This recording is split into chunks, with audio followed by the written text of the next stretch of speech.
The evolution of discrimination from the 17th century until the 21st century is monumental, but there are also still problems in the 21st century that are associated with black discrimination.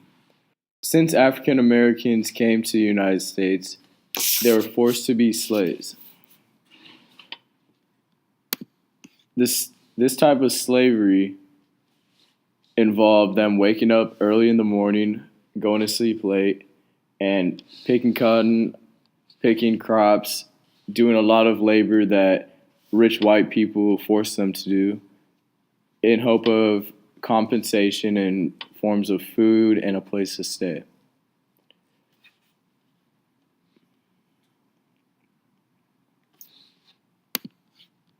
The end of slavery was very complicated in the United States and also helped cause a civil war.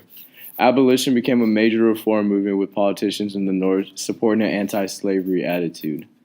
The harsh Northern wage labor systems could begin to look something approximating freedom itself when compared to outright bondage and slavery in the southern parts of the country.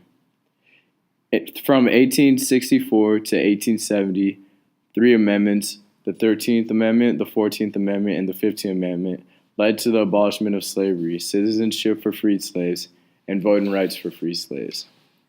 Western expansion played a role in the sectional conflict of slavery because citizens wanted a balance of free states and slave states. Whites in the South were not fond of the new amendments and continued their discrimination and segregation against black people. The war had ended between the North and the South. The southern states of the United States underwent a Reconstruction phase, which was centered around bringing new rights to freed slaves. Jim Crow South refers to the revival of black codes in the South. Jim Crow South replaced Reconstruction because white Southerners were not ready for black slaves to be fully integrated into the same freedom that whites were accustomed to.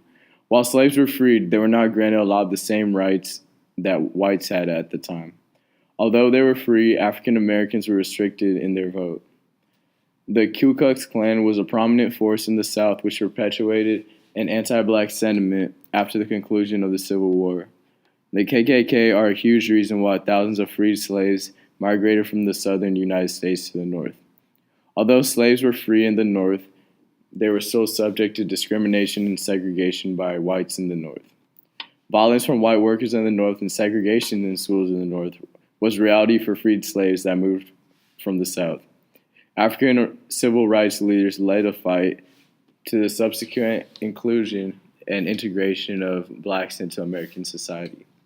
Examples of these figures are Booker T. Washington, W.E.B. Du Bois, and Marcus Garvey.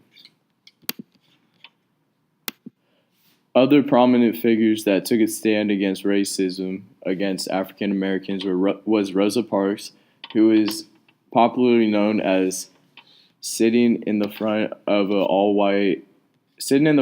bus that was supposedly segregated, where usually at the time blacks would have to sit in the back of the bus, but she took a stand and said that she was going to sit where she wanted to sit because she was as much as a human as whites. Similarly, Martin Luther King led an anti-segregation, anti-discrimination campaign and was one of the most prominent figures of the civil rights movement for blacks in America. Today in the United States, there are still a lot of issues that need to be addressed regarding discrimination against African Americans.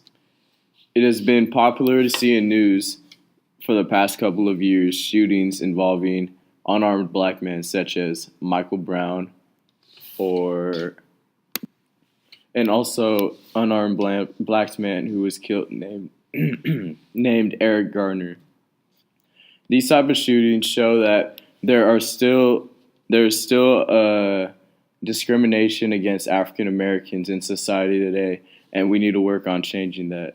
Although it is definitely not as rampant and as serious as it was back in the day, that there is still discrimination going on in the United States.